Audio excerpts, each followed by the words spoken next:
ചെമ്മീനില്ലാതെ ചെമ്മീൻ കറിയുടെ അതേ രുചിയിൽ നമുക്ക് തേങ്ങ അരച്ച് കറി വയ്ക്കാം. അതിനായി ഞാനിവിടെ ഒരു ചട്ടി അടുപ്പത്ത് വെച്ചിട്ടുണ്ട്. അതിനകത്തേക്ക് ഒരു മാങ്ങ ചെറുതായി അരിഞ്ഞത്, 2 തക്കാളി ചെറുതായി അരിഞ്ഞത്, ഒരു മുരിങ്ങാക്കോൽ അരിഞ്ഞത്, പിന്നെ വേണ്ടത് കുമ്പളങ്ങയാണ്. 2 കപ്പ് അളവിൽ കുമ്പളങ്ങ എടുത്തിട്ടുണ്ട്. ഏകദേശം 1/2 കിലോയുടെ അടുത്ത് കുമ്പളങ്ങ വരും കേട്ടോ അത്. പിന്നെ 4 പച്ചമുളക് 2ആയി പൊളന്ന് അതും ചേർത്ത് കൊടുത്തിട്ടുണ്ട്. അതുകൂടാതെ 1 കപ്പ് വെള്ളം ഒഴിച്ചു കൊടുത്തിട്ടുണ്ട്. ഇനി വേണ്ടത് പൊടികളാണ്. 1/4 ടീസ്പൂൺ മഞ്ഞൾപ്പൊടി, 1 ടീസ്പൂൺ മുളക് പൊടി, 1 ടേബിൾ സ്പൂൺ ഉപ്പ്, ഇത്രയും ചേർത്ത് കൊടുത്തിട്ടുണ്ട്. ഇനി നന്നായിട്ട് ഇതേപോലെ ഒന്ന് മിക്സ് ചെയ്ത് നമുക്കിതൊന്ന് മൂടി വെച്ച് വേവിക്കാം. മൂടി വെച്ച് വേവിക്കുന്നതിന് മുമ്പ് അതിനകത്തേക്ക് കുറച്ച് പച്ചവെളിച്ചെണ്ണയും കുറച്ച് കറിവേപ്പിലയും കൂടെ ചേർത്ത് കൊടുക്കണം. എന്നിട്ട് വേണം ഇതൊന്ന് മൂടി വെച്ച് വേവിക്കാൻ. കഷ്ണങ്ങളെല്ലാം വേകുന്ന സമയം കൊണ്ട് നമുക്ക് കറിയിലേക്കുള്ള അരപ്പൊന്ന് അരച്ചെടുക്കാം. 250 മില്ലിയുടെ മെഷറിംഗ് കപ്പിൽ 2 കപ്പ് തേങ്ങ എടുത്തിട്ടുണ്ട്. അതിനകത്തേക്ക് 1 കപ്പ് വെള്ളം ഒഴിച്ചു കൊടുത്ത് നന്നായിട്ടൊന്ന് അരച്ചെടുക്കണം.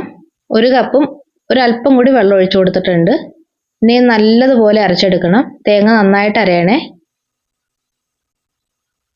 ഇപ്പം നമ്മുടെ കഷ്ണം വേവിക്കാൻ വെച്ചിട്ട് ഒരു 4 മിനിറ്റായി.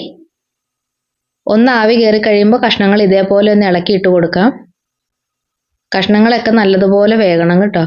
അതുവരെ നമുക്കിതൊന്ന് വേവിച്ചു കൊടുക്കാം. വീണ്ടും ഒന്ന് മൂടി വെച്ച് കൊടുക്കാം. വീണ്ടും ഒരു 4 മിനിറ്റ് കഴിയുമ്പോൾ ഒന്നും കൂടി ഇളക്കിയിട്ട് കൊടുക്കാം.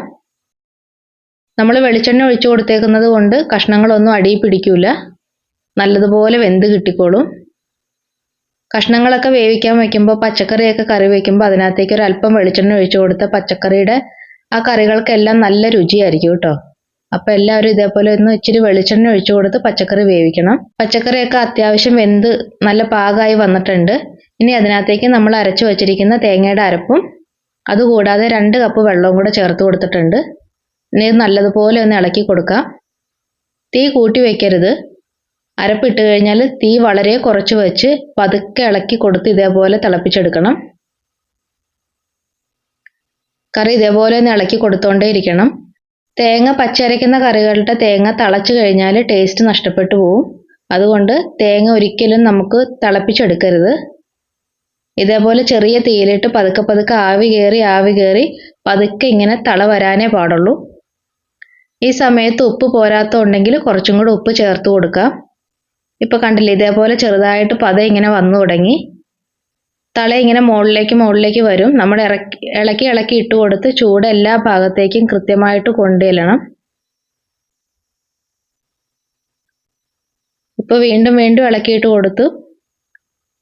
നല്ലതുപോലെ തള കയറിയിട്ടുണ്ട് അതിൻ്റെ അകത്തേക്ക്. ഇനി നമുക്ക് ചട്ടി മാറ്റി വയ്ക്കാം. ഇനി ഇതിനകത്തേക്കുള്ള വറവാണ് ഇട്ട് കൊടുക്കുന്നത്. ഒരു ചീനച്ചട്ടി അടുപ്പത്ത് വെച്ച് അതിനകത്ത് വെളിച്ചെണ്ണ ഒഴിച്ചു കൊടുക്കാം. വെളിച്ചെണ്ണ ഒഴിച്ച് അതിനകത്തേക്ക് 1/4 ടീസ്പൂൺ ഉലുവ, 1/4 ടീസ്പൂൺ കടുക്, 2 വറ്റൽമുളക് ഇത്രയും ഇട്ട് നമുക്കൊന്ന് പൊട്ടിച്ചെടുക്കാം. ഇനി അരിഞ്ഞു വച്ചിരിക്കുന്ന ചെറിയുള്ളിയാണ് ചേർക്കുന്നത്. ഞാനൊരു 4 ചെറിയുള്ളി വട്ടത്തിൽ അരിഞ്ഞു വെച്ചിട്ടുണ്ടായിരുന്നു, അതും കൂടെ ചേർത്ത് കൊടുത്തിട്ടുണ്ട്. ഇനി കുറച്ച് കറിവേപ്പിലയും കൂടെ ചേർത്ത് കൊടുക്കാം.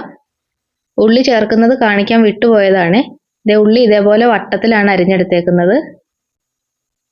ഉള്ളി അത്യാവശ്യം നന്നായിട്ടൊന്ന് മൊരിഞ്ഞു വരണം. ഉള്ളിയൊക്കെ പാകത്തിന് മൊരിഞ്ഞു വന്നിട്ടുണ്ട്. ഇനി ഗ്യാസ് ഓഫ് ചെയ്ത് വെച്ചിട്ട് നമുക്ക് അതിനകത്തേക്ക് ഒരല്പം മുളക് പൊടി ചേർത്ത് കൊടുക്കാം. കാശ്മീരി മുളക് പൊടിയാണ് ചേർത്ത് കൊടുത്തിരിക്കുന്നത്. എണ്ണ പൊങ്ങിക്കിടക്കുമ്പോൾ നല്ല കളർ കിട്ടണമെങ്കിൽ നമ്മൾ ഇതേപോലെ ഒരു ഇച്ചിരി മുളക് പൊടി ചേർത്ത് കൊടുത്താൽ നല്ല ഭംഗിയായിരിക്കും കറി കാണാനായിട്ട്. എപ്പോഴും കറിയുടെ രുചി മാത്രമല്ല, അത് കാണാനുള്ള ഭംഗിയും കൂടിയാണ് അതിൻ്റെ ടേസ്റ്റ് കൂട്ടുന്നത്.